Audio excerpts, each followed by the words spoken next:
Good morning, everybody, and welcome to Living Astrology with Janet Hickox. Grab your cup of coffee or your tea, sit back, and let's chat about what is happening up in the stars above. And I just have to tell you, this Mercury retrograde is getting my goat. It's not in Capricorn, so it's not in the sign of the goat. It's in Pisces, the sign of the fish, but it's exactly that. One minute I feel like I'm diving into the deep, and the other minute I'm swimming out in the ethers, have no clue what's going on. It's been crazy. Crazy, but not in a horrible way. I know sometimes we think of Mercury retrograde as having a lot of, tech issues and travel issues and communication snafus. And in most respects, that's true.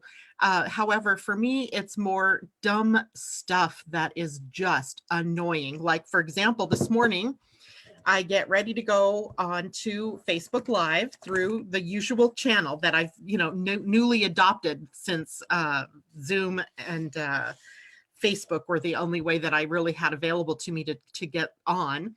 And this morning, it won't go on. So luckily, I'd started out like 10 minutes early to try to connect, and I had extra time. And I can see that my glasses are crooked. That's another thing. I dropped them and stepped on them yesterday. And then finally, I had to clear out my Google browser, go through, the clearing of the history and all of that. And then finally, it would let me go live. So it's just been an interesting few days here. Oh, here's another good one. Last week, I got a T-Mobile boost. I think it's called a cell boost, because when I live here on this side of the island, I don't really get cell signal. Once in a while, I get a bar or two. And when I just did a rearrangement on my my cable services, I took away the landline telephone because I was paying $30 a month for it and not using it. And I went, I'm not doing that. So then I realized, oh no, when the cell signal, when the internet goes out, then I don't have access to my phone because I've been connected to the wireless with my phone. And then, of course, what promptly reminded me of that problem is on Valentine's Day, when I was doing the Gene Key study group, the first one, my internet kept going out. And I went, okay, I got to fix this. So I get the cell boost. I get it connected. It took some time to do that. Yesterday, in the middle of working on the presentation for today's Living Astrology Academy, my internet went out. And I went, no problem. I can call Wave broadband and I can get this fixed. Only it doesn't work, right? My phone still won't connect because it's connected to the router or the modem. And if you have no internet service, you have no modem. And therefore, I had no cell signal again. So now I'm fit to be tied. I am literally, I can feel the anger, the irritation, the anxiety rising in my body. And those moments, right? Where it's like, now I'm helpless, I'm powerless, and I don't know what to do. So I'm going to throw a tantrum. Well, I didn't throw a tantrum. I felt that. And before I threw my phone or the modem or my computer out, I decided I'm going to just back off and go do something different.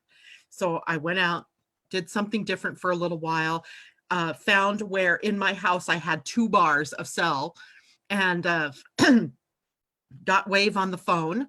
Only, of course, it is, we're sorry. This is their pat thing. It says, we're sorry, we're experiencing higher call volumes than normal.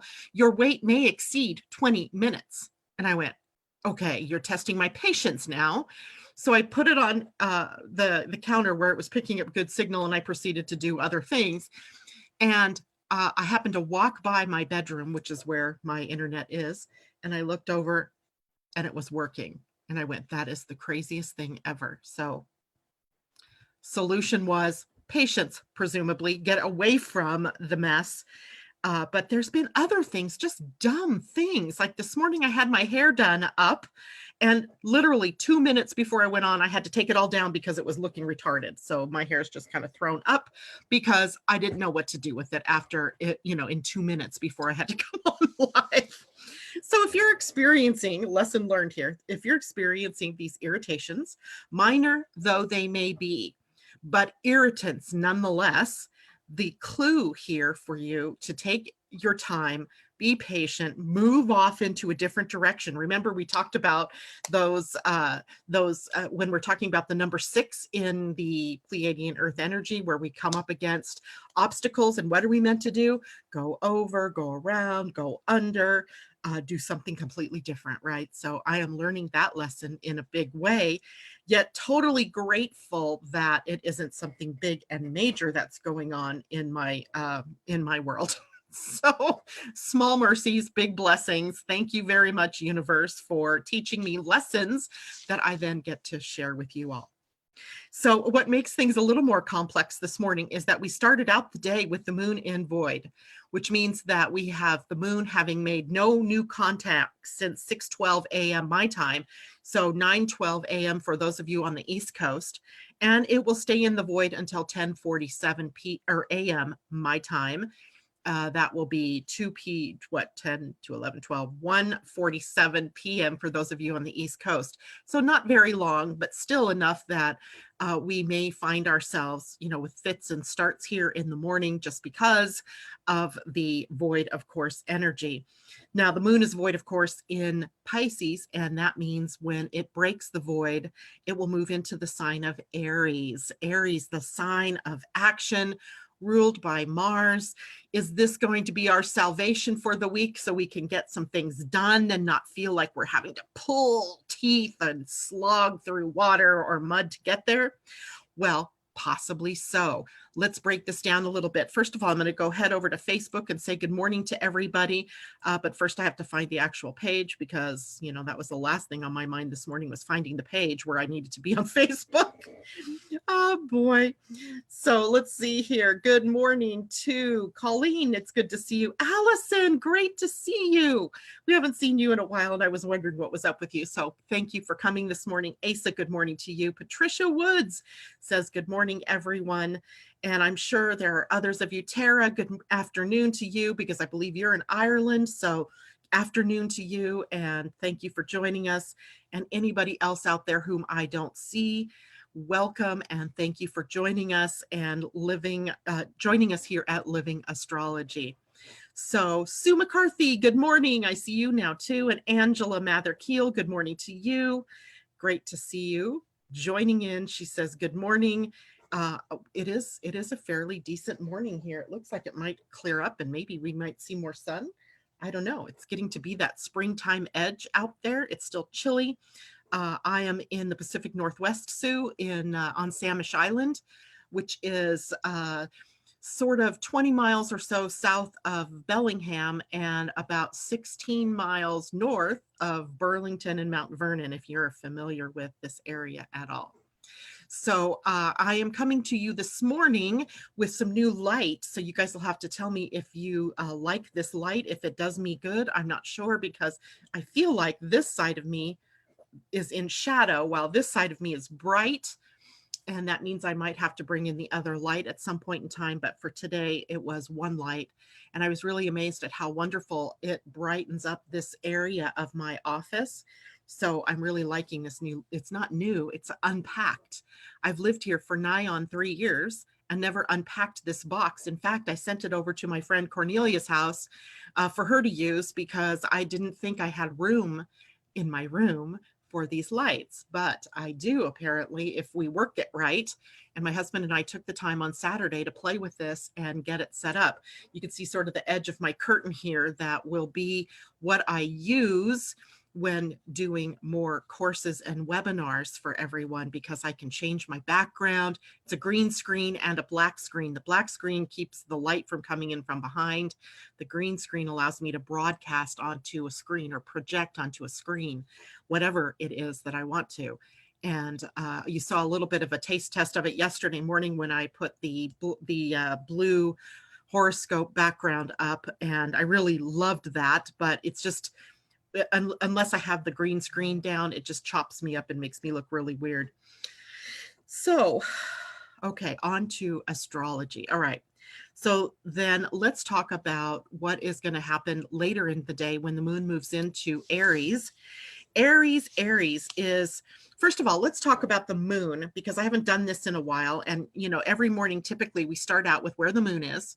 And there's a reason why I do that, because the moon, as the fastest moving planet or body in our solar system, or in our universe that we live in right here on planet Earth, it rules the subtle emotional undercurrents that we will be experiencing during the 2 to 2.5 days that it spends in any one sign.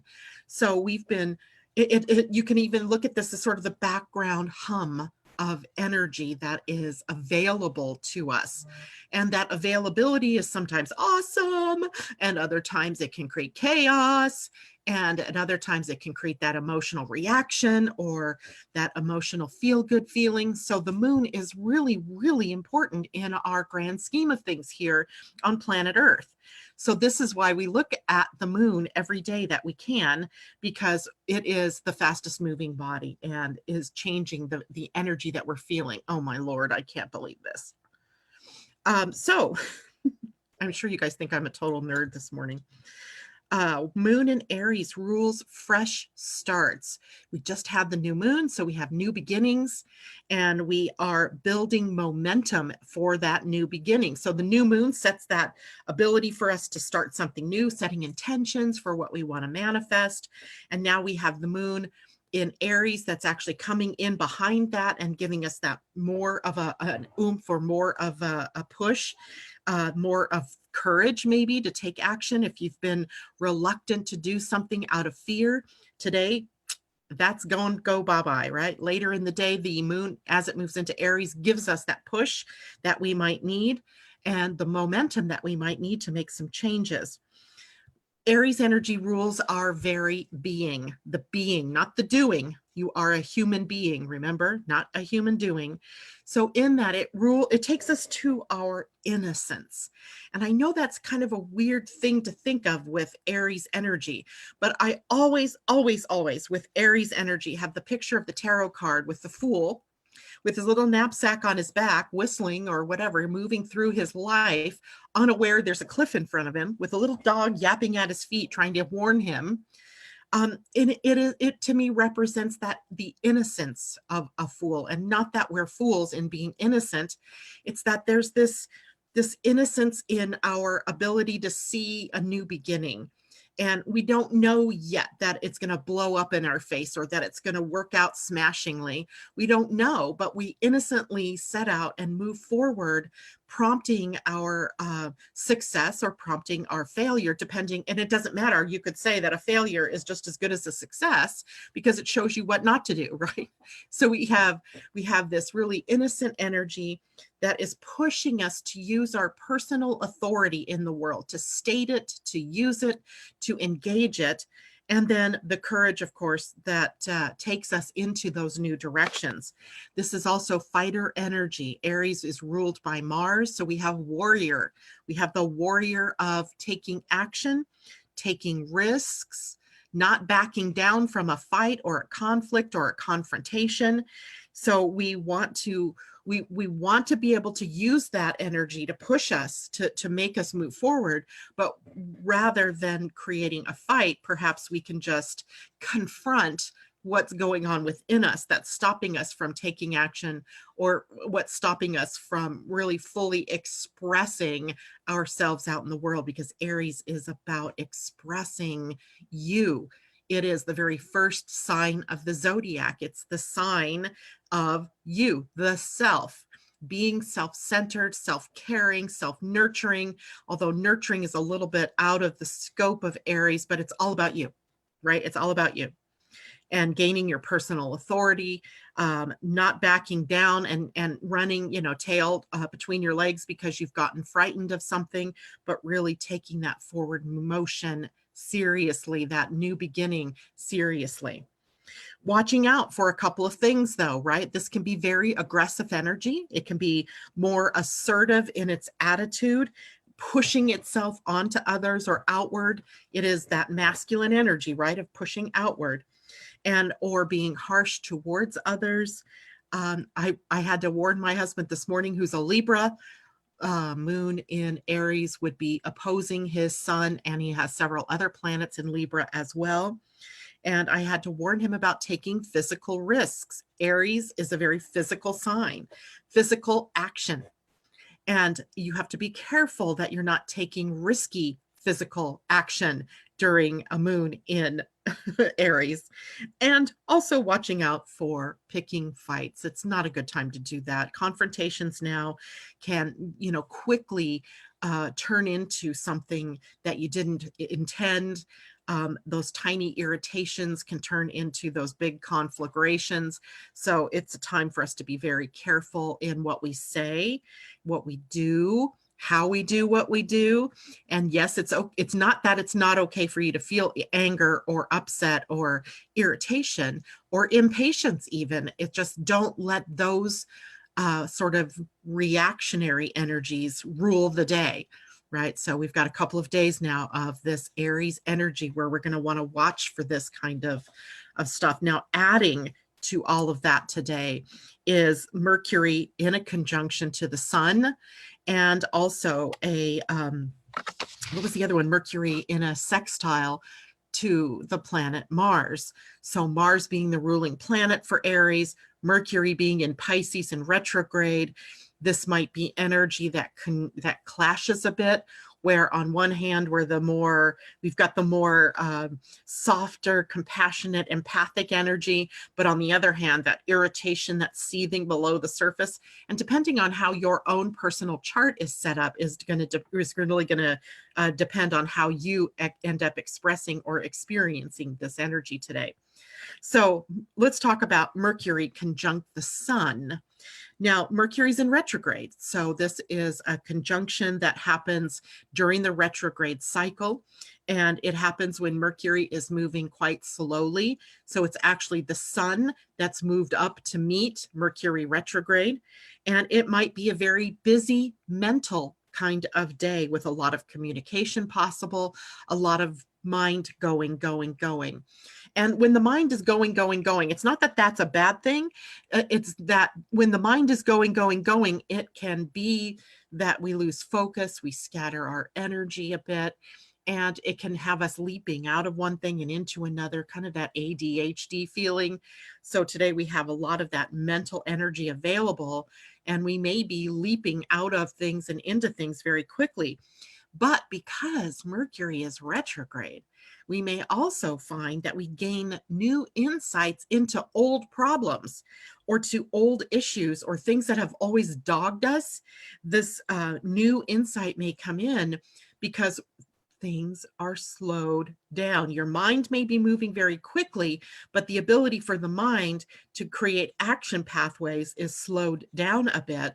So you may be able to see things in a new way, right? Gaining insight into new ways of doing things, or seeing things from a new perspective, right? Stepping outside of the normal way that you view the world, or that you view the problem perhaps, or the issue that you've been dealing with, so that you have a new way of dealing with that.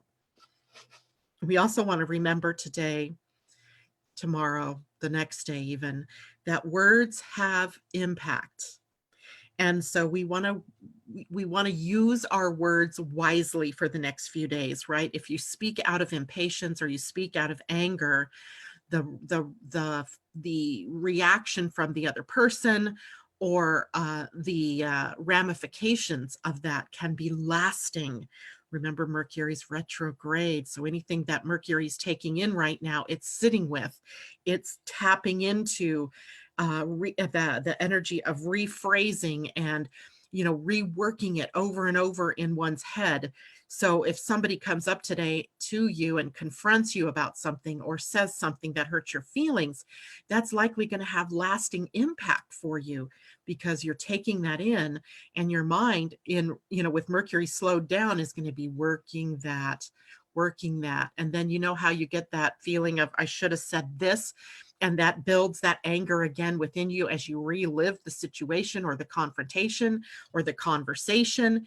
So we want to be very careful today and tomorrow about how we say what we say. that words have impact. And it's funny because we usually have this conversation when the moon is moving through Sagittarius or when other bodies are in Sagittarius, because Sagittarius has the tendency to speak bluntly. But Sagittarius bluntness is different from Aries speaking harshly in anger out of just that impatience and that very dynamic energy. So be careful what you say. With Mercury retrograde conjunct the sun, we are also easier to tap. It's easier for us to tap into what's correct for us.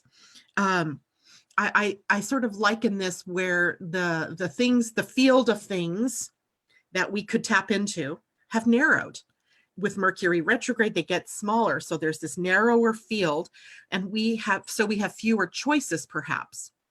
And that those fewer choices have been enacted by you, not like the universe putting this on you. You've chosen to narrow your focus somewhat. And in that, then you're tapping into what is really correct for me.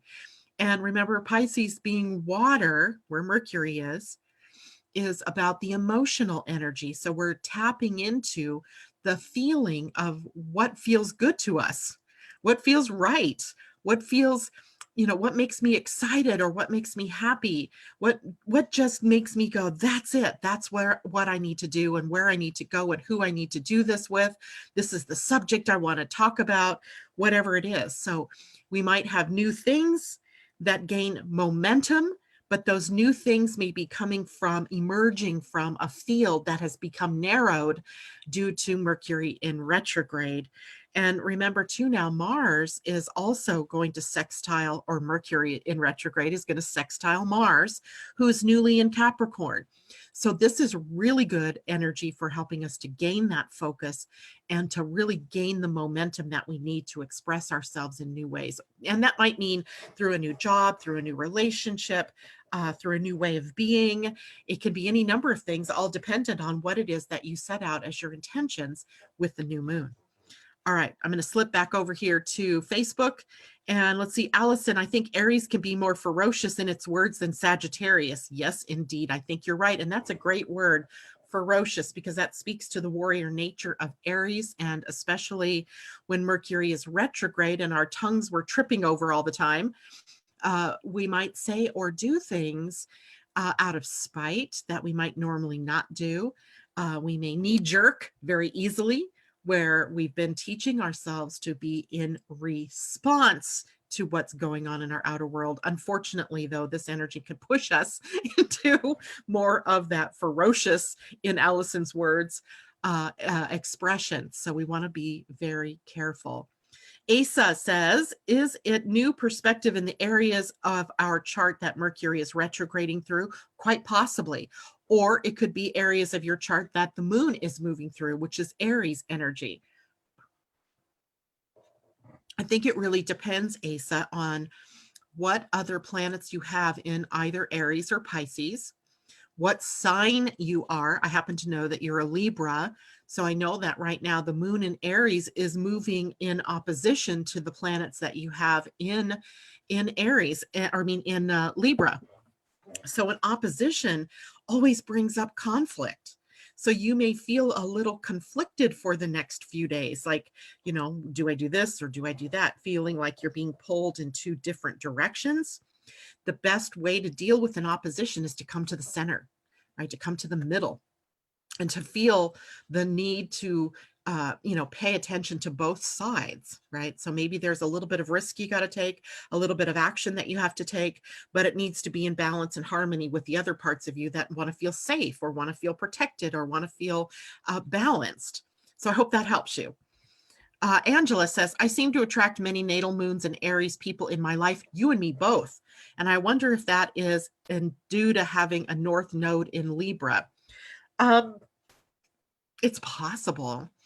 Think about what the people who have the new moon or have a natal moon in Aries are like. I had to do this once because it seemed to me not only was I attracting a lot of natal moon in Aries people, but they were all women. And women with the natal moon in Aries can be more abrupt, can be more, what is the word I'm thinking of? Impetuous, right? More forward moving.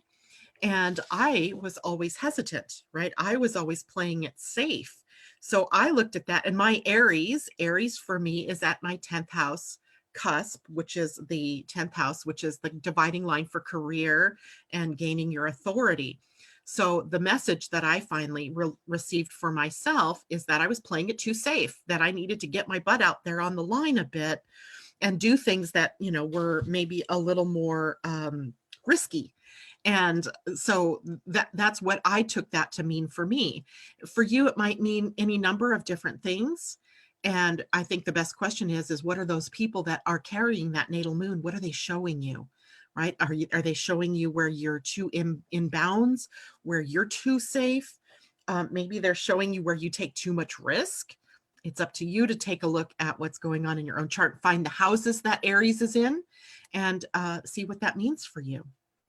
North node in Aries. So your north node, your destiny is in Aries. So you're destined to be a little more risky, to be a little more bold, to be a little more of the adventurer and sort of the explorer that goes into new territory. And I can't remember how old you are, Angela.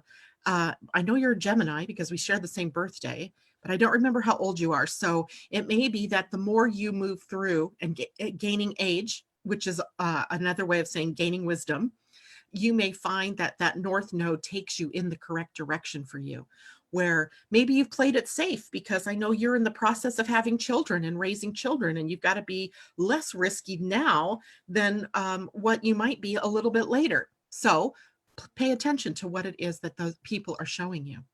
The north node is in your 4th house, which would make sense why my son's partner and exes are all moon Aries. Interesting, right? So 4th house is home and family and creating a foundation, one that stands the test of time, one that allows you to be bold and to go out into the world and explore. So right now what you're doing is building the foundation, the strong foundation. Asa says she's very conflicted, been meditating to keep me centered, very helpful. Very good. Meditation is a great way to get through this. And I think the other thing that's beneficial for you as a Libra is that the Libra energy can be so waffling, right? It can be so indecisive as it's taking in and weighing all the options, seeing all the facets and all the ins and all the outs, and weighing one against the other. And the process gets slowed down for you in decision making because of that. And Aries moon comes along and says, just make a decision, right? Just take an action, just do something. So watching that for yourself as well. Are you dragging your feet out of indecision?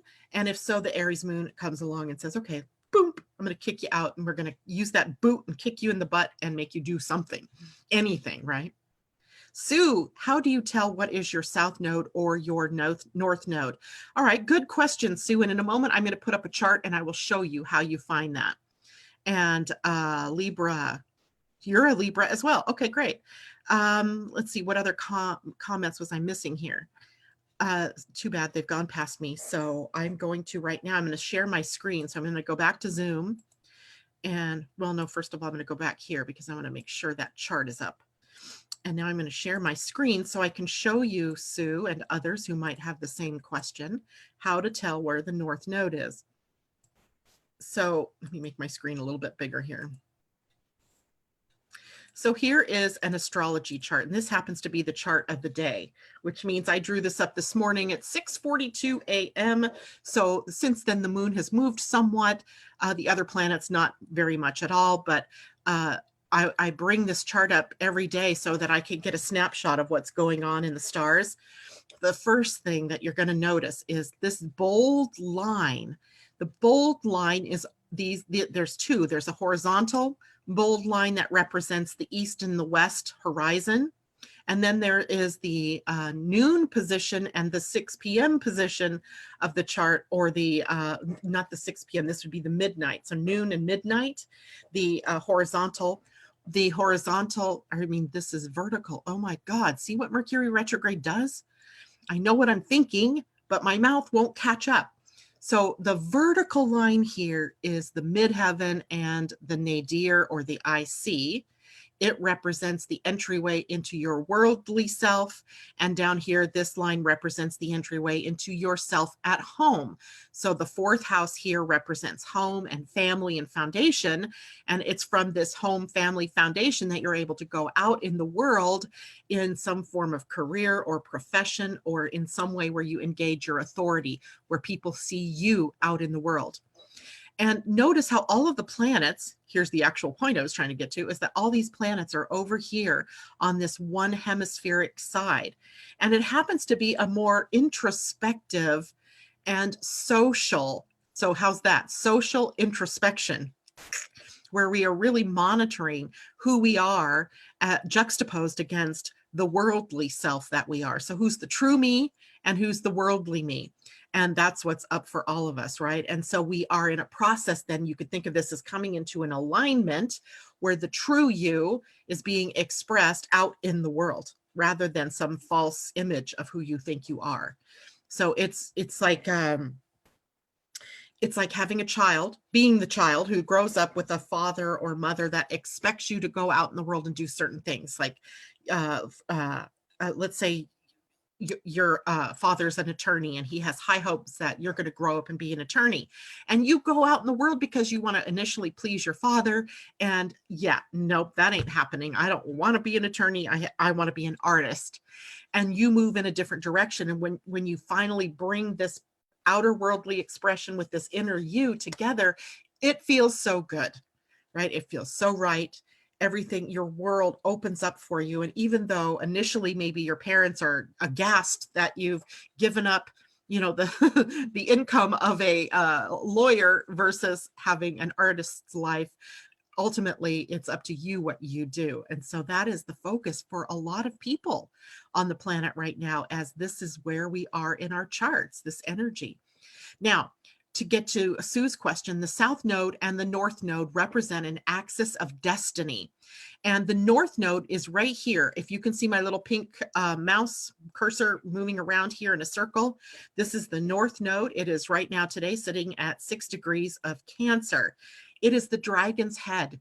It is the direction in which destiny is pushing us as a people in this chart, because this is a chart of the day, but pushing you as an individual wherever this is found in your own personal astrology chart. Now, the South Node is the exact opposite. It's directly across from it up here at 6 degrees of the opposing sign of Capricorn. The South Node is the dragon's tail, and it represents the collection of information from the past experience, past lives, everything that we've tried and done before that may have benefited us or worked for us. And in this lifetime, it doesn't. We have to move to this direction. So you could look at this because it kind of looks like a cup.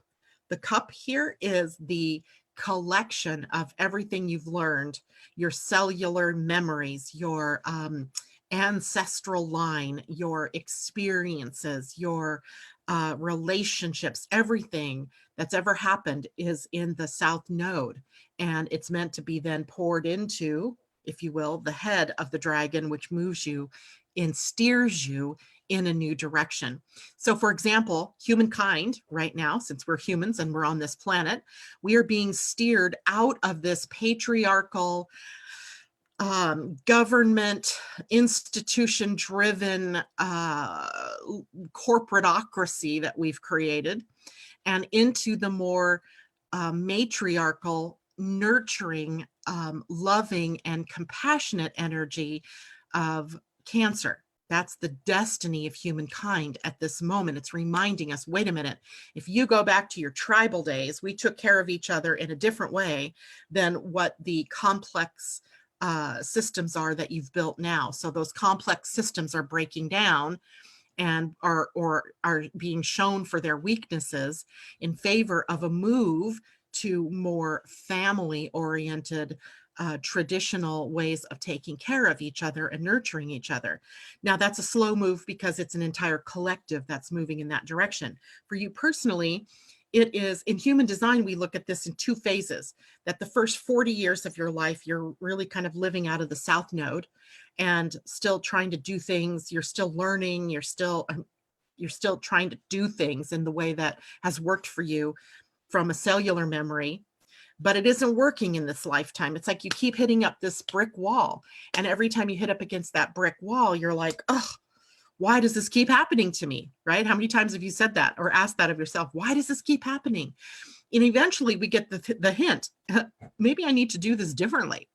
And that becomes then the push toward the North Node, where everything becomes more about what does that represent for me?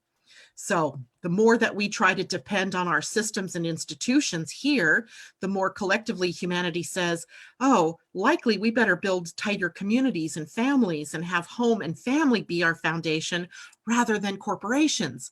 Here we have a people-centered, public-centered, common folk sort of setup.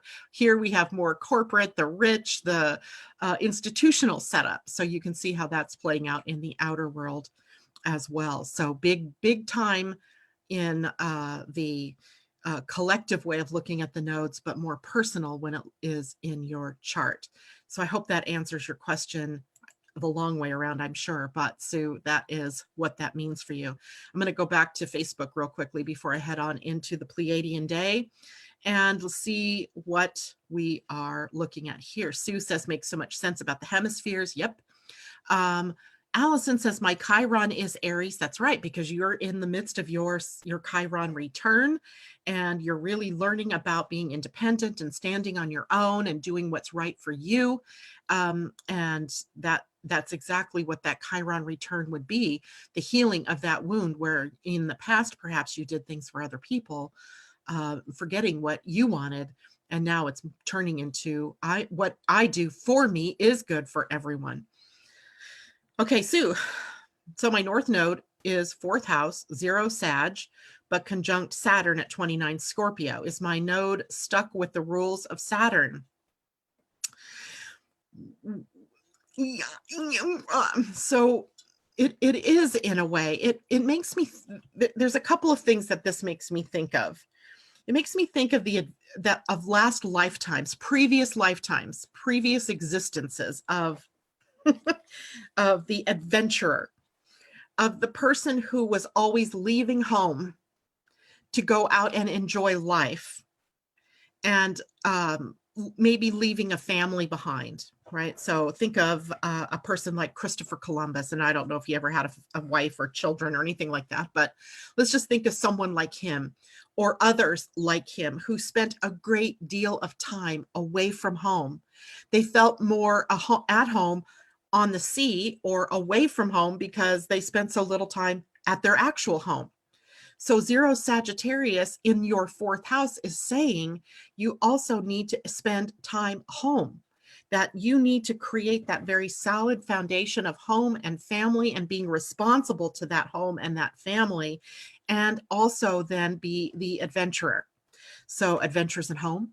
It would be like changing your life to someone like what is her name? Martha Stewart, or what is that other girl's name that does cooking shows? I can see her face, Rachel Ray. Where you build both a business and a solid foundation out of home, right? Home and family. So the 29 Scorpio Saturn says you likely have something left over from another lifetime that you're working out in this lifetime. So you're trying to strike that balance between adventure, but also being home. But you don't want to get stuck at home all the time and never go out, right? The other end of that spectrum is a homebody, somebody who stays so close to home that they never have the adventures that their heart is wanting for them. So I'm not sure where you are in that, but she says, oh, she stuttered. So hit the nail on the head. And Sue, I don't know how old you are either, but that is, you're at various stages in your life going to accommodate that North Node more and more, taking that adventure aside, but still having that solid home base, being responsible, but also having fun and playing and adventuring. So there's that. I'm waiting to see before I go over if she's going to tell me how old she is. Sue, are you new to us as well? Because I don't remember your last name. It doesn't strike my memory, but if you're new, welcome. That's awesome that you're joining us here. Um, so while I'm waiting for Sue to tell me how old she is, if she wants to share that, I'm going to move over to the Pleiadian-Earth energy of the day because we are in the final day of the week. So for those of you who are new, the Pleiadian-Earth astrology is based on a 13-day week. And 13 being that sacred number that that has been sort of pushed away and hidden from us, or made to be, satanic or scary or superstitious or, any of those things, but it is really truly a sacred number and it represents completion. In the Pleiadian Earth week, we start with 1 and we end at 13. So instead of a 7-day week, we have a 13-day week, and it represents that spiral of consciousness. So as we move in at the bottom of the spiral at the beginning, the 1, this time we began at 1 devotion. So all through this 13-day period, we've been exploring devotion as it relates to the various energies each day. What are we devoted to? How do we see what vision are we devoted to, et cetera, et cetera. Now we're reaching completion of that cycle that began at 1 devotion, where we are now fully integrating all that we have learned. So not only are we integrating the energies from 1 to 13, we're also seeing how that applies to the other spirals of consciousness, the other weeks that have gone by. So we're looking both more recent and also long term and integrating the new things into our consciousness. This is the energy of ascension, and ascension begins with a return to source, to the void, the part that we don't like, right? The void is the space of quiet and solitude, of no thing. It might be perceived by you as darkness or blackness or nothingness, but it is returning that to that void that allows us to integrate, to learn, and then to create a new beginning that starts with us tomorrow as we move out of 13 energy and into the 1 energy, beginning a new cycle. So don't be afraid to take that deep dive and to go in and to see in that dark space of no thing, what are the connections that you're making, right? Ascension implies a return to source to sort of get perspective about where do I go next. So in that's what today is about. The 13 represents the universal energy for the day. It doesn't matter what sign you are, what sign you were born on. If you are a life form and you are on this planet or in this universe, this is the energy that we are all facing down today, right? Today. But we also have an earth energy that accompanies the universal energy. And today's earth energy is called breathing. In the Mayan calendar, this was Ik. It represented the wind or breath, right? The breathing of new life into something, the acknowledgement that there's more to be had than just what you've thought in the 1. Breathing happens to be the second sign, the second earth sign. Yesterday, we had the first earth sign, Imish, right? The creation, the birthing. So today we take it to the next sign in the series, which is breathing energy, acknowledging other perspectives, understanding duality, which is another thing that we have totally misunderstood as human beings on this planet. We took duality and we turned it into conflict. We took duality, we turned it into polarization. We took duality and we turned it into division, instead of understanding that duality is what makes us whole, right? If you only have 1, you're only half done. You're only halfway there. You need the other half, right? Gemini, we understand that, right? The twins, right? We have to have both to feel complete. Otherwise, we're living only out of one side of our complete or whole self. So that is our Pleiadian energy for the day. So we're preparing today to move into something new, and we'll talk about that tomorrow, actually, what the new day is tomorrow. Going back to Facebook, Sue says, I just came along a few weeks ago. Marissa says, so age 43 is a refocus on the North Node. Yes, you could say that, Marissa, because there's always this sort of span of ages. And, from an astrological point of view, the age 40 to 43 is the time of your Uranus opposition. Uranus is a planet that takes 84 years to go completely around your chart. So at 84 is the time you have your very first Uranus return, unlike Mars, for example, that has a return every 2 years. Because Uranus is further out there, we only have a return once every 84 years. So if we're lucky, we have one in this lifetime that we can, have a new start. But the opposition point, when Uranus comes to the opposition, the halfway point of the cycle, which would be about age 41, 42, you come to a point where there's a revolution, a rebellion, a refocusing, a reimagination of who you fundamentally are. It's almost like this is the time where you get to change direction if you want to, because, as you've been moving through life, you've been living out of that South Node. And perhaps it's time for you to make that complete, devotion to the North Node in your chart, whatever it may be. So it is definitely, I think what you're using there word-wise is definitely a refocus on the North Node. And interestingly, the South Node, holds a lot of juiciness, right? All the skills, the talents, the interests, what's the experiences, all of that is in that South Node. It just needs to be used in a new way. So it's not that we don't want those experiences or those things we've learned in the past. We don't want to just like throw them out, but we just want to be able to apply them in a new direction. So I don't remember what your North Node is, Marissa, but I can give you a great example.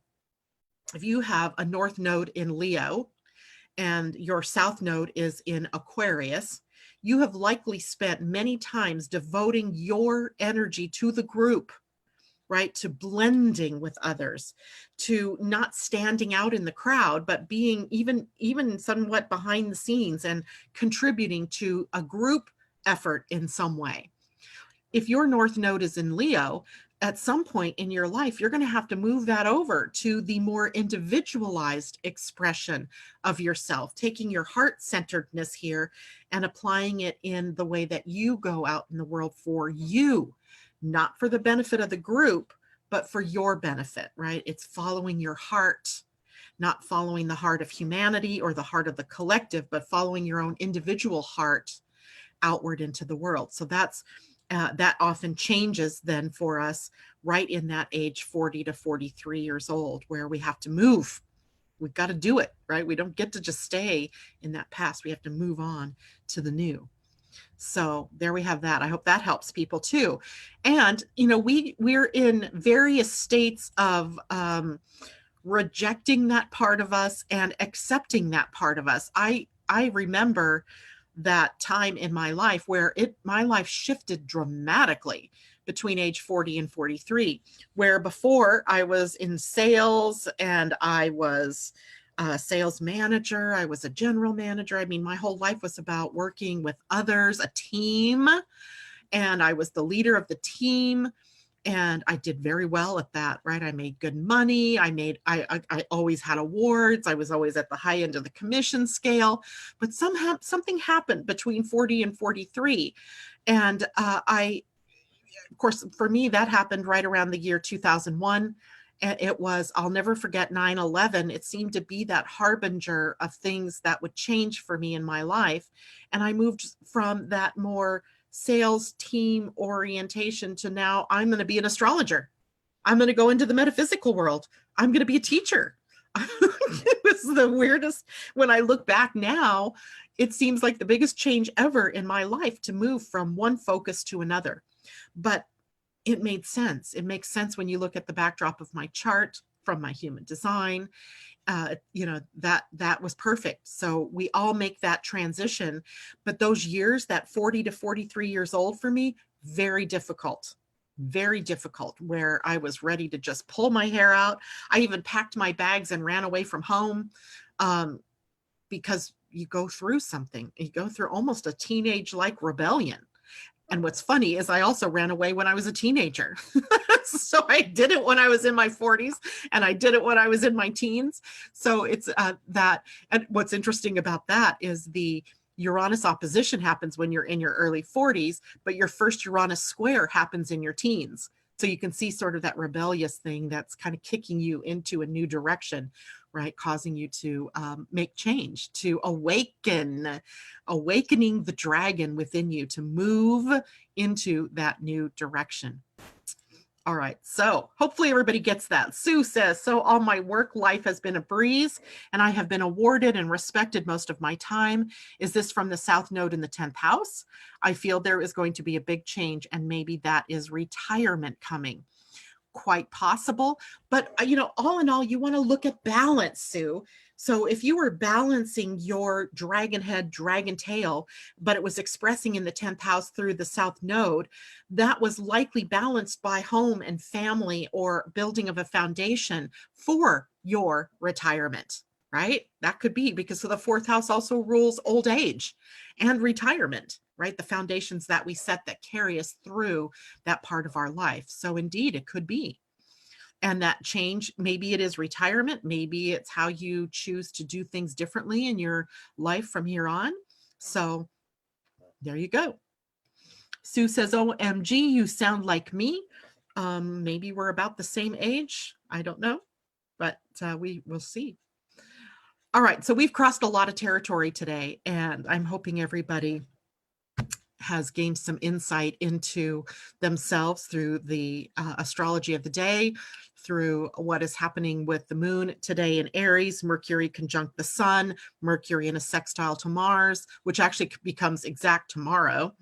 But we have a lot of energy right now getting us on track for expressing the truth of who we are and kind of solidifying in a sort of divine way the connection to what our jobs were here on the planet, who we were here to be on the planet. And every one of these little steps is another stone that takes us on that path to really being engaged with that and expressing that to the world. Now, tomorrow, Wednesday, I will be on air here in the morning, but I will also be on air on in the afternoon, 3 p.m. Pacific time, when I meet up with my friend Annette McCoy in Melbourne, Australia, on Zoom this time instead of on the radio. And I will post that link later for you to join us. I believe it'll be Facebook Live on the Angel Heart Radio Facebook page. I will confirm that and get that information out to you. Tomorrow on her show, we're going to be talking about Saturn's move into Aquarius. It will do that for a couple of months this year and then move backwards into Capricorn again. And then on the winter solstice, it will meet up with Jupiter at 0 degrees Aquarius for the next where he will spend the next 2 to 2.5 years teaching us all about being more humanitarian and more forward thinking in the sign of Aquarius. So that will be tomorrow. And Friday, don't forget, is the next Gene Keys study group meeting. We'll meet at noon on the Gene Keys study page.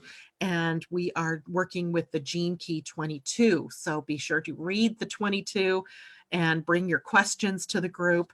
And we'll hopefully have a great discussion about what the 22 involution, as opposed to evolution, involution, the inner world changes that are going on. Hopefully we'll gain some more insight into that. That is it for me today. I wish you all a wonderful day, and I'll see you again tomorrow morning. Bye for now.